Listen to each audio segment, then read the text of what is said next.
Welcome to the Humanity Mosaic podcast, exploring authenticity and connection with Dr. E. Thank you for joining us today as we explore issues that affect our relationships in today's world. And now welcome to today's episode with Dr. E.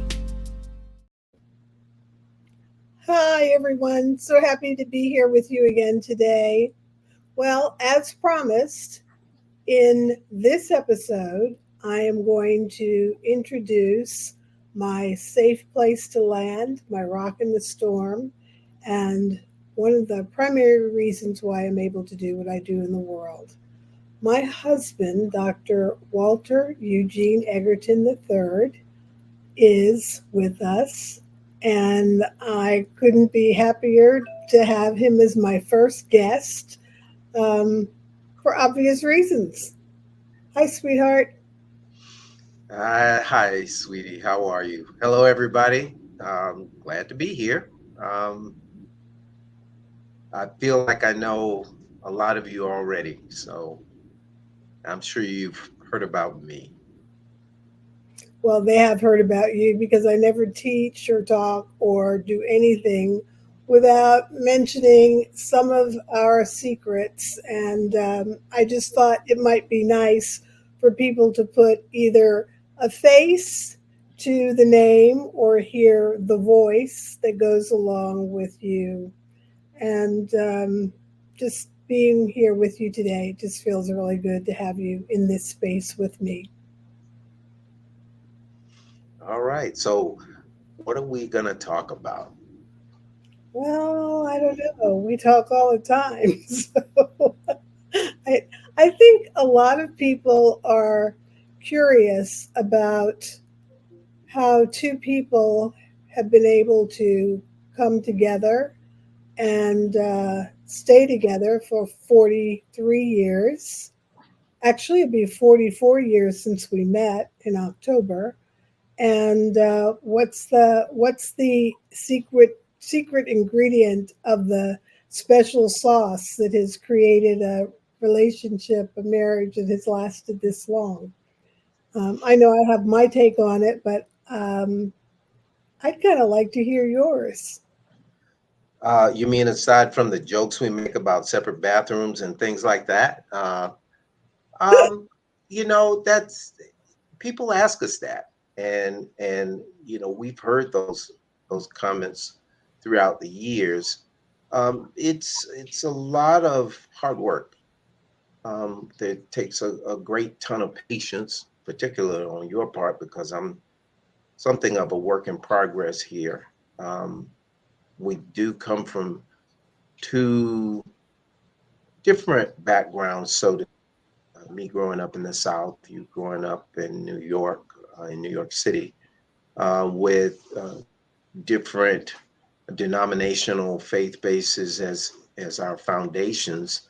But for the most part, I think a lot of this is, even when it's been fractured, we've continued to try to communicate with each other. We've uh, learned to be patient with each other. I can't overemphasize the patience. You more so with me than me having to be that way with you. I think we constantly are willing to learn from each other.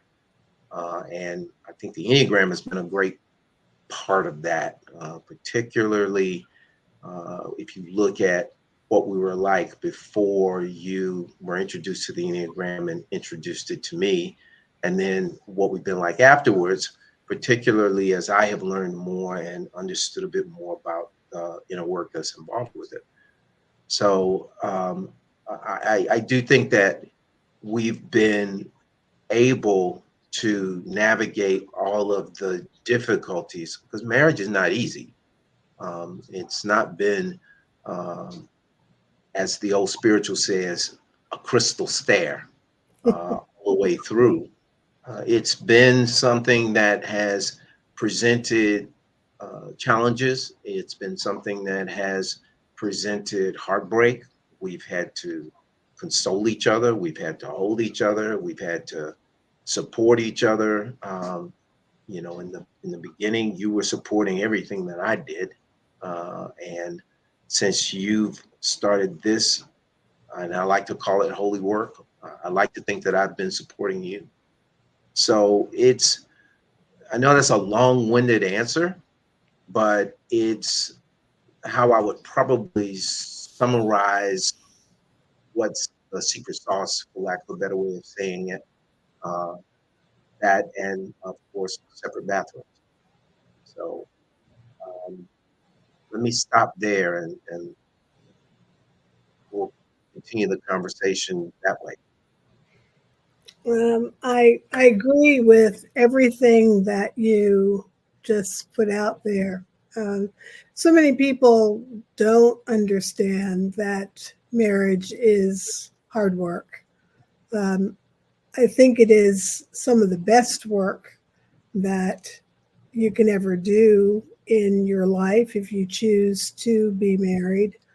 But it is not easy. And I agree with you. I think that the Enneagram has done a lot to help us understand each other. Now, we are both very faith-based, God-centered people, and I like to share with people whenever I'm talking about our marriage um, that to me there are man-made unions and then there are God-blessed unions, the unions where there's just a tremendous amount of grace that has flowed freely, and I know that's true for us. And interestingly enough, with even before the Enneagram, one of the things that always got me through the hard times with you was finding you on your knees, recognizing that when we were at a space where we didn't know how to fix it ourselves, I always knew that you were somewhere praying about it, just like I was doing the same. And miraculously or, just serendipitously, we would come to a beautiful space of being able to move through that difficulty and come out on the other side. And I have to add to that the coming out on the other side always made us stronger. The difficulties, we have to be mindful that while you're not really able to be grateful for them at the time, as life continues and the relationship continues, you become very grateful for the difficult times because you recognize that that difficulty surfaced something internally in each of us and in the relationship together that ended up making us better for having gone through the experience. I that totally resonates with me. I don't know if you remember um, when we used to go to the APG chapel together, and we'd listen to one of the chaplains, one of our friends. He used to always say, "Iron sharpens iron," and I like to think that when we've gone through those difficult times, that's exactly what it was. It was iron sharpening iron. A lot of people, when they go into marriage, they have a rather idealistic view of it. And marriage is work. Um, Everything isn't supposed to be easy. I like things to be easy. I mean, that's just kind of the way it rolls for me. It makes no sense why things just shouldn't happen easily. But that's not how life works, and it's not how marriage works. And it may be that you're facing difficulties with career, or it may be difficulties with finances, or it may be difficulties with interpersonal interactions between two people, or maybe difficulties with the kids, or maybe difficulties with of physical infirmities, but those things are all uh, realities that you have to be able to address and deal with. And I think one of the things that has helped me personally, particularly in the marriage after the Enneagram, um, was understanding that there is a method or a pattern to how we all show up based on personality. And just that bit of understanding has helped me to understand why I react to things the way I do, why you react to things the way you do, and how we can better communicate that to each other. Um, it certainly made the discussions, um, particularly the contentious discussions, a lot more informative and a lot less, like, you know, Battlestar Galactica or something like that. We're able to uh, put difficult issues on the table with a bit more compassion. That doesn't make them any less difficult, believe me. And I want the listeners to know that. Um, we're not always smiling and grinning at each other as we're navigating stuff. Difficult conversations are difficult conversations that have to be had.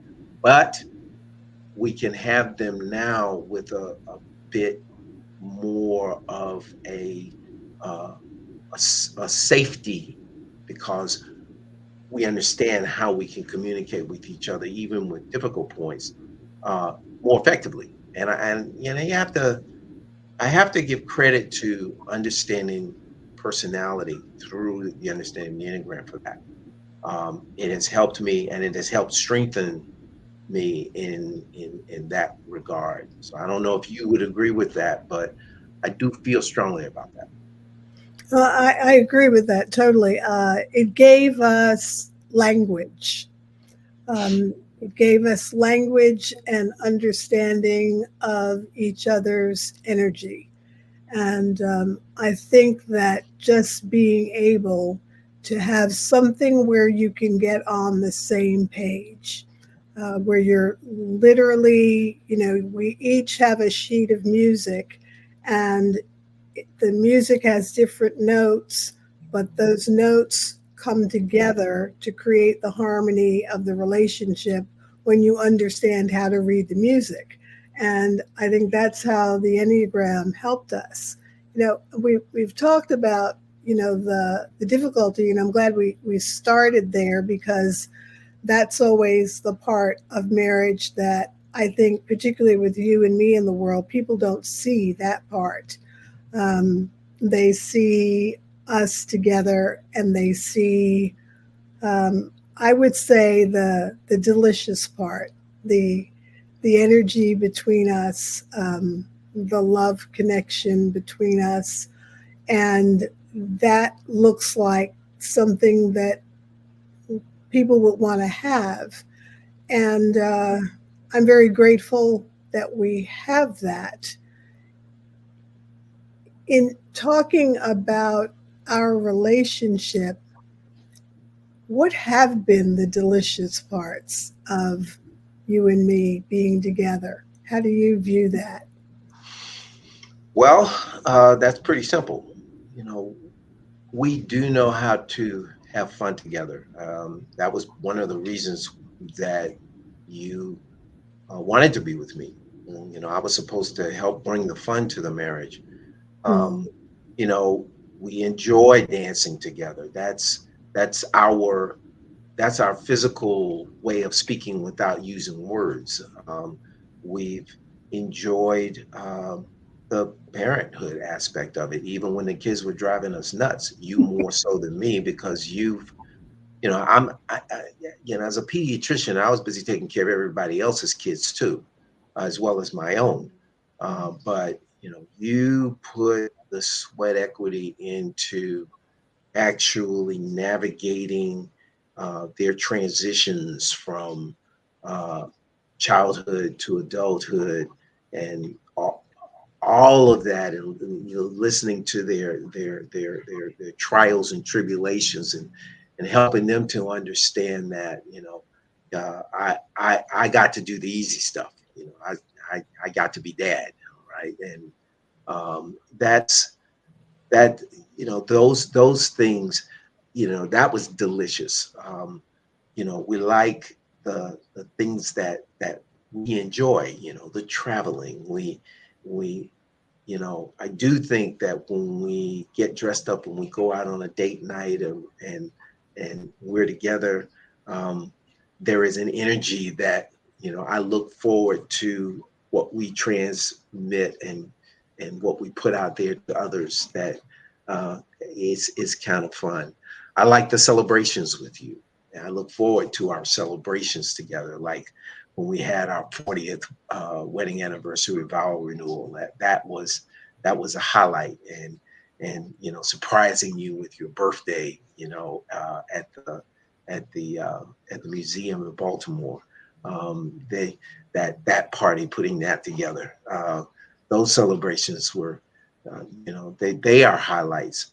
But the other parts that are delicious as well is when I feel like I've been there for you, help helped you through maybe a surgery, or helped you through, um, you know, a difficult encounter with someone. When you've reached out to me, or when we hold each other, and I feel like, yeah, I that's what I'm supposed to do. That I'm there for her. That's that that makes me feel like I'm pulling my weight with you, and that's delicious as well. Um, I purposefully alluded to the difficulties at the start, because I don't know that a lot of people, when they see us, think we ever have any hard times, or any difficulties, and that's just not true. Part of the reason we're as good as we are is because we have been able to navigate that, and people need to understand that. That's what makes marriage strong, and that's what I believe has been what has sustained us. So, I mean, we've had, certainly, I like to say, we've had more good than not so good. I'm never going to call it bad, but there's been good, and there's been some not so good, and the good has far outweighed the not so good. But the not so good has helped us to be better, and that's what I would like, your listeners to be able to understand about us. So when they see us, that they see that we're still a work in progress. The next 43 years are going to be just as much work as the first 43, but Well, I we're don't. going to have we're going to have a lot of fun at it. Yeah, I don't intend to stick around for 43 more Yes, years. you do. Yes, you do. No, You're not going anywhere. You know, no, you you don't know, get you don't get away that easily. Yeah, I'm sorry. You no, just I you like just I like listening to that, but I have to say that the delicious parts of our marriage for me, um, really, one of the things is how hard you're willing to fight for me. I mean, listeners will have to come back to get the story of how we got together, but the fact that I that's a know whole episode. that's a whole episode, that's a whole year, but just today, um, from the very beginning, you were willing to fight for me, not just to fight to get me, but to keep me. And there's something about that, being a woman, that just feels amazingly good. That there is a human on the earth that would step in front of a bullet, or would just take off their own coat and wrap it around me when I'm cold, um, who thinks about the celebrations and tries to make them happy. the way, Jean, you have a way of being thoughtful without being obvious about it. If I say that I don't have something or I need something, it'll just suddenly appear. No big deal. It's just put on the kitchen counter. Or if I'm sad about something, uh, as much as you like your downtime, and you will just disappear. It's almost like my mother used to say, it's like he can smell you. He knows where you are. He knows how you're feeling. um, you'll just come in and look at me and say, what's going on with you? And I'll give you the usual answer, nothing. And you'll look at me and say, yeah, no, what's going on? um, all of those things that allow me to feel seen and cherished. And that's not a word that every woman can use in a relationship, whether it's with her husband, her girlfriend, her fiance, her parents. It doesn't matter. But as a woman, I feel cherished by you. And that is what I mean when I say that I am a woman who knows that I am well loved. I really know that I am well loved by you. And I also know that I couldn't possibly love anyone more than I love you. I also like stepping into that role, which sometimes just annoys the crap out of you, of trying to see how I can make something better for you. And sometimes that's well received, and sometimes it's not. But if I see you hurting in any way, um, I I just want to do what I can to make it better. And there's been so much, negative stuff, particularly that gets thrown out there about Black men as husbands and as fathers. And um, every time I hear or I see that, that, broad brushing of Black men in that way as a stereotype just really rips my heart out, because that's not only not been my experience of my own husband, but it's not been the experience of my father or my brother or any of the Black men that have been close to me in my life, our sons. Um, but I look at our sons and the way they have evolved, and I look at what type of fathers they have become. And they had you as their example. You give me a lot of credit for raising the kids and for doing the hard stuff, because a lot of their growing up was during the time when you were working your hardest. But I always had the secret weapon of, don't make me tell dad. Don't make me have to tell dad. Because if I have to tell Yeah. dad, now we can clear this up right now. But dad's the one that has a hammer on this situation, so don't make me have to tell dad. And it it even in this moment right now, when I think about how many single moms there are, and even during the brief period of time that I had um, while I was a single mom, just to be able to know that I have been so blessed with a strong man who would always back me up.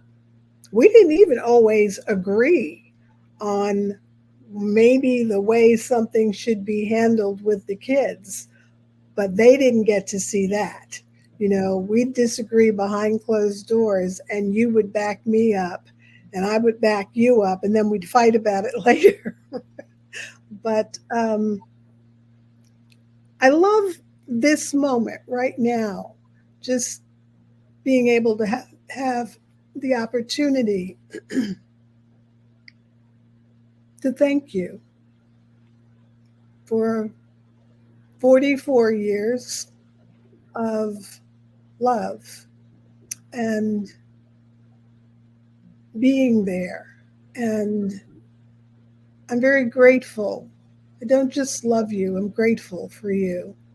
I'm grateful for who you are. And for, I'm proud of the accomplishments that you've made in the life that we've had. I'm grateful for the stability and the security that you've provided. And I'm really just grateful for the deliciousness of all of it, the ups and downs. And in this season of our lives, that we get to reflect on everything that has happened up to this time. And it's all been worth it, every minute of it. And so I thank you and I love you. It's very humbling to hear you um, talk like that. I don't necessarily, and you know that this is my way. I don't feel like I necessarily deserve all of that. Um, I will take some time now because you've taken the time to talk about me a bit, to just say you are the most special person that I know. And I've always said that to anyone who will listen to it, will tell them that, Deborah's the smartest person I know. She has a special gift to be able to do what she does. Um, everybody that knows me knows how much my father meant to me. My mother too, but my father especially, in as much as feel it, really feel like he had a true anointing to do what he did as a minister, and I feel that same way about you. Um, I didn't know that at the time when I met you, or when I engineered meeting you without realizing, who you were or who you would become. Because if I knew that then, I probably would run the other way. Um, I would not have felt worthy of you, but um, you have a way of making everyone that you interact with better. You bring value to every life that you touch. And I don't know if you truly appreciate how special that is. You know, the work that you do will transcend our time here, go far beyond that. I'm certain of it. Um, the the lessons that you teach to the people that you have in your audiences are lessons that you know withstand the test of time and will, like I said, you just make people better. um, our kids wouldn't be the kids they were without you. um, you I would not have been able to do the things that I've been able to accomplish in my career had I not had your love and support, and your willingness to step in the gap and course correct me when I start wavering. And there have been times when there has been wavering. Um, that said, I will forever be grateful that you have stayed the course with us, and stayed the course, particularly with me, and been patient enough to let me grow up in this marriage. Um, and again, that is in no small part due to your introducing me to the Enneagram and the power of understanding how we can be our authentic selves, how we can understand how we show up in the world in healthy, average, and unhealthy ways. And I've been in all three, kind of vacillate between them pretty much on a daily basis, depending on the situation. But the ability to recognize that and then move away from that has helped me, I think, become a better person. Has definitely helped me navigate what you have to navigate as you progress further in life. Because as we get older, life presents different problems for us. And it presents different problems for us, not only in marriage, but just in day living. And I have to thank you for that. I don't know that being with anyone else would have afforded me that same blessing. And that's what it's been. It's been a blessing. So, I want to thank you for that. Um, we don't have the time in this podcast for me to continue on and on about how much you mean to me. I think um, our uh, I think the folks that will listen to uh, this podcast and the folks that know of you and your work pretty much already know that. It never ceases to amaze me when I meet someone for the first time who has been a part of your um, coursework or been a part of your professional interactions. They say, "Oh, you're Gene. I know everything about you." Okay, because you obviously talk about us a lot, and that's a good thing. I mean, who what husband wouldn't be humbled or flattered by the fact that you mean enough that your wife talks about you. I'm just very very humbled by that, and so I I have a lot to be thankful for too. I have a lot to uh, I have a lot to say thank you to you for, and I want to do that, in front of your audience so that they know that I appreciate you just as much as you appreciate me. And that we will continue to do our work together so that we will continue to grow stronger um, for since you don't want it to be another 43 years, however many years we are still together, although it will be another 43 years because I just said so. Oh my gosh, you're so crazy. No, I'm not crazy. I just, no. Well, thank you for being here. And it's date night, so I think we'll just close out and decide where we're going to go and spend date night this evening.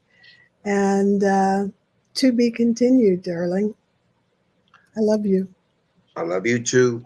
And I know that this podcast is going to be enriching and valuable and amazing. And I just know that everyone who hears what you're going to do and with the people that you're going to have on this podcast, that they're going to, it'll be unlike anything they've ever heard before. So, everybody, stay tuned. Love you. Love you too. Thank you for joining us on today's episode of the Humanity Mosaic podcast with Dr. E. For more information, please visit deborah.egerton.com and be sure to check out theauthenticselfcommunity.com to continue your journey.